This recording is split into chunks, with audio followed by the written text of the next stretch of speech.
Salam əziz izləyicilərim, Koreyaya gəlirsinizsə və yaxud da ki, Koreyada yaşamağı planlayırsınızsa, telefonunuzda mütləq şəkildə olmalı 5 proqramdan bu günləri danışacağam. Hansı ki, bu proqramlar çox önəmlidir, çox vacibdir və ən əsası da Google Maps-i unudun, çünki Koreyada sistem tam fərqlidir. İndi isə gəlin video keçək.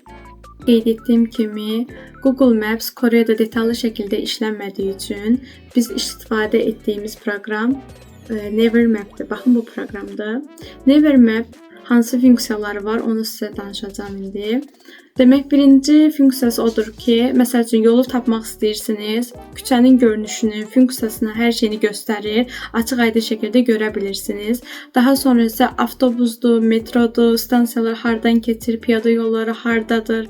Məsəl üçün, avtobus neçə dəqiqədən bir gəlir, daha sonra metro neçə dəqiqədən bir gəlir. Hamısını dəqiq bir şəkildə göstərdiyi üçün Koreyalıların ən çox istifadə elədiyi Nevermap'dir ən birincisi. İkinci proqramımıza. İkinci proqramımız KakaoTalk'dır. Baxın, bu proqramdır. KakaoTalk ümumiyyətlə desəniz nədir, nə proqramıdır?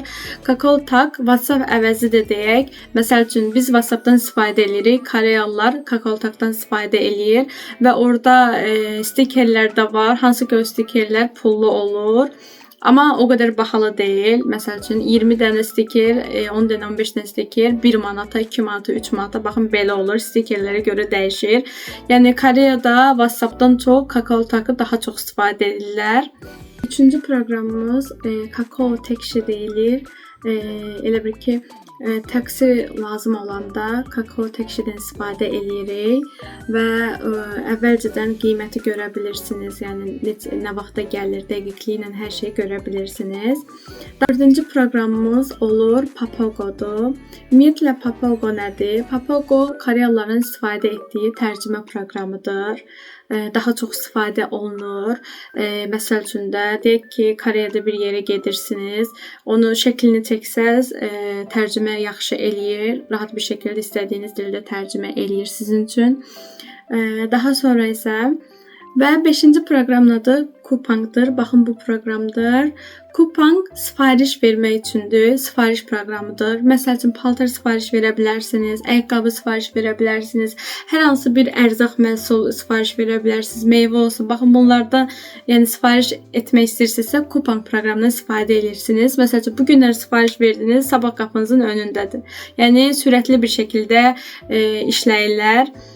Daha sonra isə Coupang Eats var. Baxın, bu proqramda. Coupang Eats proqramda yemək sifariş edirsiniz. Məsəl üçün, restorandan pişirilən yeməkləri, yəni artıq burada ərzaq yox, paltar yox, daha çox yemək üçün istifadə olunur. Olsun, toyuq sifariş verirsiniz, toyuq qızartması olsun, istədiyiniz, ürəyiniz istədiyiniz yeməyi sifariş verə bilərsiniz. Təbii ki, də Korey yeməklər olacaq. Demək, bugünlük bu qədər. Sizə bu proqramları dedim və İnşallah gələn dəfə daha yaxşı, lazımlı olan proqramlar haqqında danışacağam. Özünüzə yaxşı baxın. Təşəkkür edirəm videonu izlədiyiniz üçün və zəhmət olmasa abunə olun.